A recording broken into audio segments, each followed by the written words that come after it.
I know I'm probably going to upset some people with this post. Kind of is what it is. So I want to start this by saying I have nothing against motorcyclists. I have dated several motorcyclists. I have been on the back of motorcycles from a very early age. I have ridden dirt bikes, I have ridden quads, I have done a lot of crazy reckless stuff, but not when it endangered other people. Um, I will admit I had my phase while I was driving, and I was driving like a prick. I'm not gonna say I've never done that. I was just meaning like when I was doing like tricks and stuff on dirt bikes and quads. I wasn't doing it on the road where other people were at risk. I have even been on the back of a motorcycle and done tricks on the back of a motorcycle. So while somebody else was driving, I would, lean off, touch the ground, that kind of stuff, flip back up onto it, things like that. But again, we would do these things when there was nobody around. I am actually looking into getting a motorcycle right now in the next few months, and my partner will be getting one as well. And so I am in no way, shape, or form against motorcycles. I really want to make that clear because I know a lot of people probably think that by the things that I say. But just because you ride a motorcycle does not mean you need to believe in the jackass motorcyclists. So this guy is a perfect example of a jackass, and his sister actually commented to clarify some things because the guy who posted this said that the rider was not injured. However, he apparently was, according to his sister. In fact, according to his sister, he actually can't walk anymore. And I'm going to get into that in just a moment, and I'm definitely going to upset some people with what I'm going to say in my response to her. I have already, posted that response. And I know some people are going to think it's extremely insensitive, but I am a massive advocate for the fact that no, drivers do not need to be more careful of motorcyclists. Motorcyclists need to be more careful of drivers. Now, there are always exceptions to this. There are always going to be drivers who are just plain douchebags and don't care. But there are just as many, if not more, motorcyclists who act the exact same way, if not worse. And that's my issue. I'm not going to put the company that I work for. But here we have a motorcycle rider that tried to unsuccessfully split lanes between two tractor trailers. FYI, the rider survived. I think he fell off the bike before it went under the truck. He was not injured. So obviously you can see pretty mangled bike. The bike did not survive. The man, however, did. Now, there are a lot of things, thank God he wasn't hurt. I didn't even read this.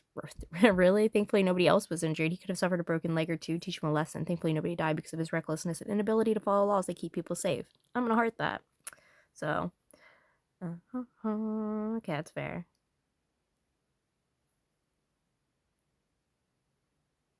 But it's funny. They did contradict themselves. I said I'm glad he wasn't killed, nor anyone else. And they're like, no, you actually did not say that. Your comment's right there where it says, thank God he wasn't hurt. It would say, according to his sister below, he was injured. He can't walk. I'm going to sound like a bitch, but it's hard to feel bad when he did this to himself. And it is. I 100% do believe that. And I do think other motorcyclists need to see these things. They may just get angry at my comments, but that's okay. All right.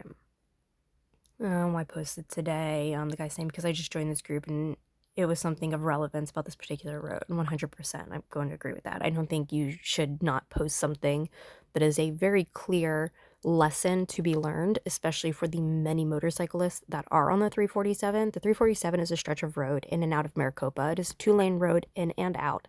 It is 65 miles the entire way. There are signs up and down the entire length of it stating that slow traffic must keep right.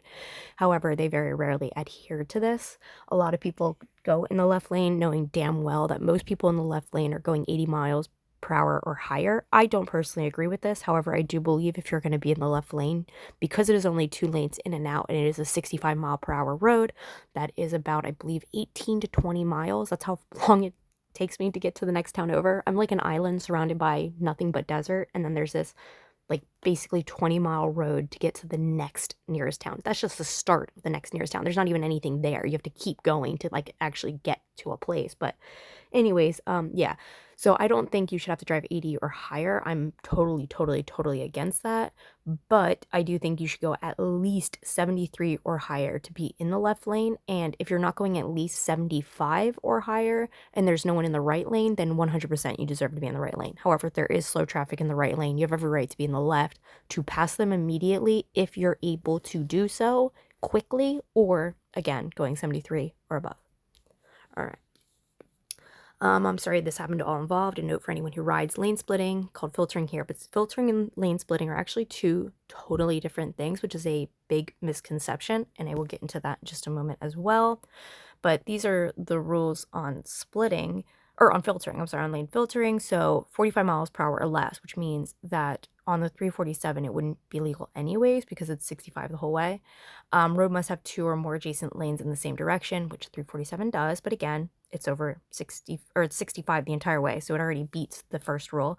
They can only do this between stopped vehicles, and there are lights on the 347, but they are very few. I think there's 4 total. There's 3 total, and they very rarely turn red except for the first one. Actually, I guess there's 4 now because there's one really like small light. So there's only one that really ever changes like often, and there's one that changes 50-50, I guess, and then the other 2 very rarely change. Motorcycle speed cannot be more than 15 miles per hour when filtering. Oh my god, that is definitely something they don't adhere to. And the movement may be made safely. Okay, well, can't happen on the 347. Play stupid games. I agree with that. They need to get rid of that stupid law. I have my motorcycle endorsement, and I think this is the dumbest thing a rider is allowed to do. Not safe. Okay, finally another rider who agrees, because when I talk about this and I tell people that I'm like all for motorcycles and I'm about to get like a new one and like all this stuff, like people genuinely think I have this hatred of motorcyclists, and I don't in any way, shape, or form. I love motorcyclists. Like I've been with motorcyclists. I enjoy motorcycles. I actually like really thoroughly enjoy them, and I enjoy being on them, and just everything about them. I just think that dumb riders are dumb. Dun dun dun. Anyways, okay. This is what I was saying, this is why they're not supposed to split lanes unless all cars are at a complete stop. I have zero respect for motorcyclists who want to act like a jackass and then post that stupid shit like cars need to watch out for us. How about you don't drive like you're invincible, and then you wouldn't have to worry so much about the cars. I'm not saying they don't have to worry at all, I'm just saying so much. Crazy concept, and I do ride. I'll be getting a new bike soon, but I'm not some asshole who thinks I can do whatever I want just because my vehicle is smaller than a car. Actually, quite the opposite, and that's true. It's totally the opposite. I'm on this teeny tiny little bike that has absolutely no casing around me. I have no airbags. I have no protection whatsoever besides whatever I decide to ride in that day. So if I'm wearing a riding jacket, riding pants, a helmet, gloves, etc., that is my only protection. I have fabric. I have fabric as protection. I don't have metal and steel and airbags and a chair. Like, you know what I mean? I don't have all these things that a car has. So therefore, I believe I'm more responsible to watch my surroundings and to be careful because I have less protection. I am more responsible as the motorcyclist. And this is a sister, and again, I'm probably gonna upset some people, and I know I probably didn't have to be as harsh as I was, but this angers me so much, especially because she contradicts herself so much, and that pissed me off. Please do not post on something you do not understand. I find it disrespectful to the rider and his family. I am the rider's sister. He was in fact injured, and it wasn't two tractor trailers, was a utility van and a semi. I mean, come on, like, is that really that big of a difference? I have the video footage. I've seen it. I've looked over it. My brother, yes, he was driving dangerously, but if the semi never sped up as fast as they did, my brother would still be walking today. I'm not saying my brother was not at fault. I'm not saying the drivers are at fault. No, you just did. You literally just said,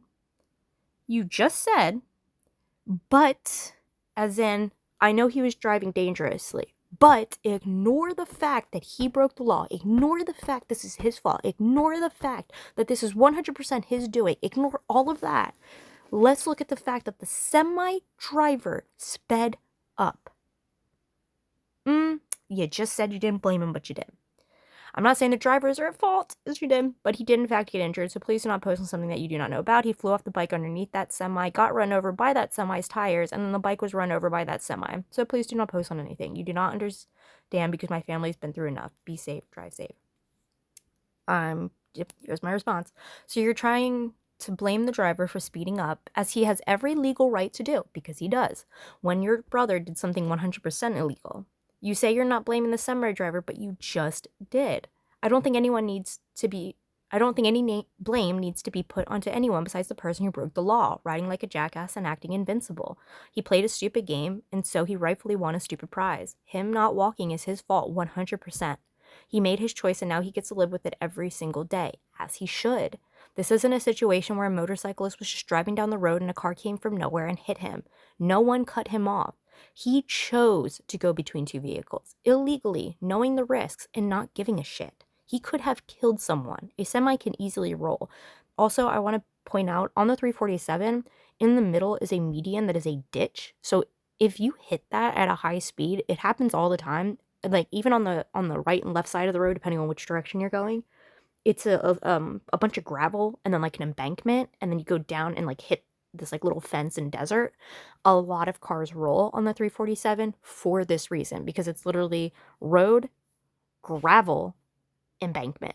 And so when you hit that gravel, you start wobbling. If you hit that ditch, the beginning of that ditch, you usually flip over. It happens all the time. I can't tell you how many times I've seen rolled cars. I have seen dead bodies on the 347. I've seen them covered, and I have also seen one that was not covered. I've seen a lot, and the one that was not covered was a motorcyclist. He definitely did not survive, though. Anyways, so a semi can easily roll, especially on the 347. How would that family feel if their father or brother or husband never came home because your brother wanted to act like an asshole?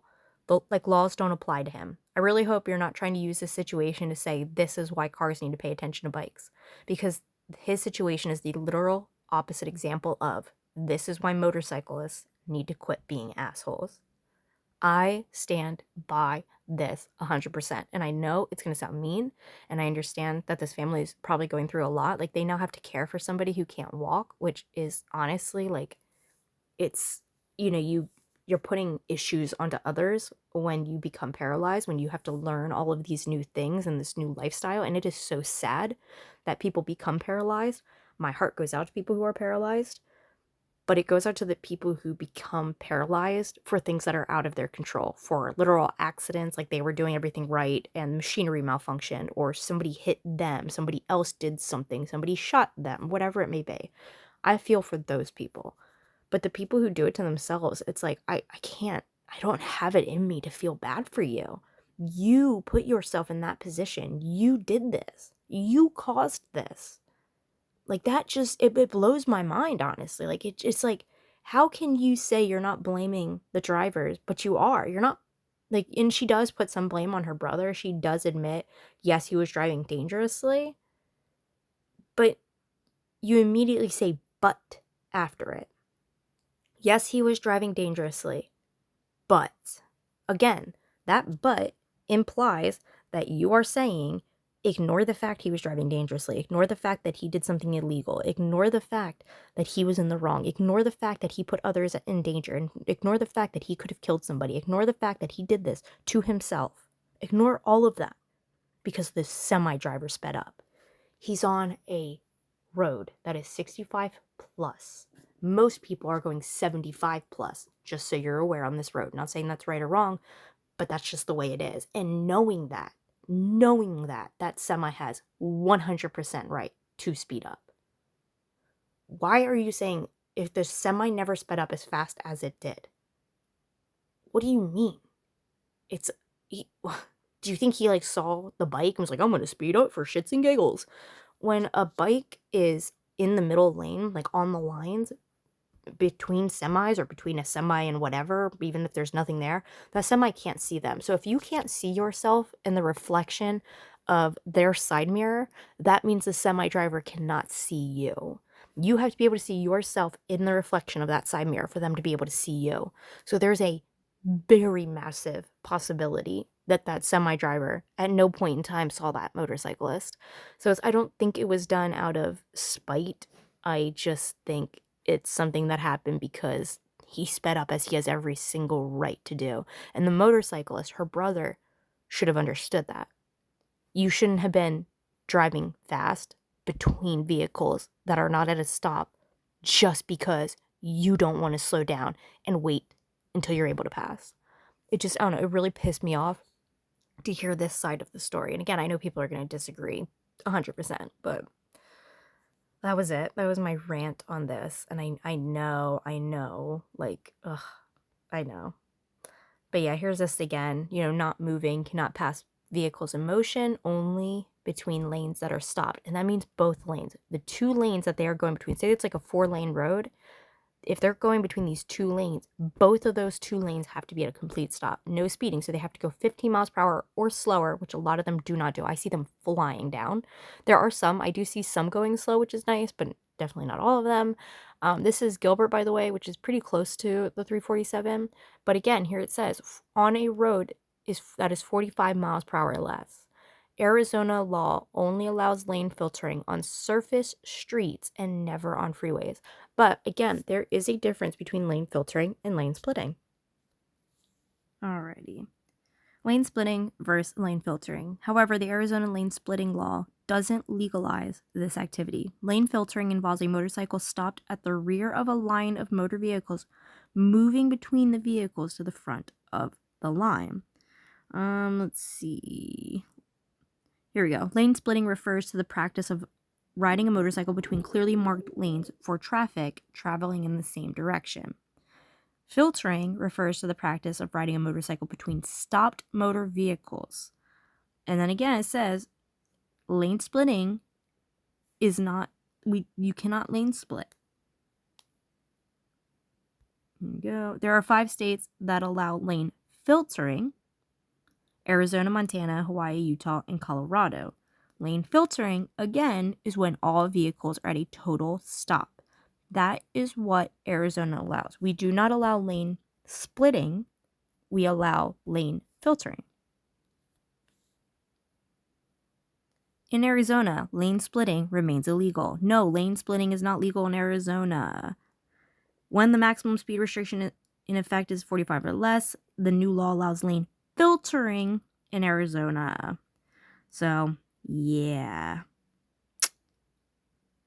Yep. That dude was 100% in the wrong. You play stupid games, you win stupid prizes. I love that quote because holy shit, it's true. Trust me, I've done a lot of stupid things. I've played a lot of stupid games, and I have definitely won stupid prizes for those stupid games. And I in no way, shape, or form blame anybody but myself for putting myself in those situations, including my assault, my, thing that happens to women a lot. That was, the man is definitely at fault for what he did to me. He shouldn't have done what he had done. However, if I was not in the places I was at, those sort of things wouldn't have happened. So you gotta take responsibility for your actions, and I'm not even gonna put a lot of blame on the man. And yes, again, that man was a piece of shit for what he did, but I'm the one in the wrong when it comes down to it. It's my job to protect myself and to keep myself out of those situations, and I did not do so. And so I won some stupid prizes. It is what it is, and motorcyclists need to accept that, and we need to stop feeling bad for these jackasses that do these things and saying cars need to watch out for motorcyclists. Go fuck yourself. How about motorcyclists need to be more careful since they're the ones who are more likely to die? That's crazy, isn't it? Crazy. I'm all for lane filtering, 100%. I see no issue with lane filtering when all cars are at a complete stop and when it is obviously 45 or less, meaning it's never legal on the 347. That's my rant. Goodbye.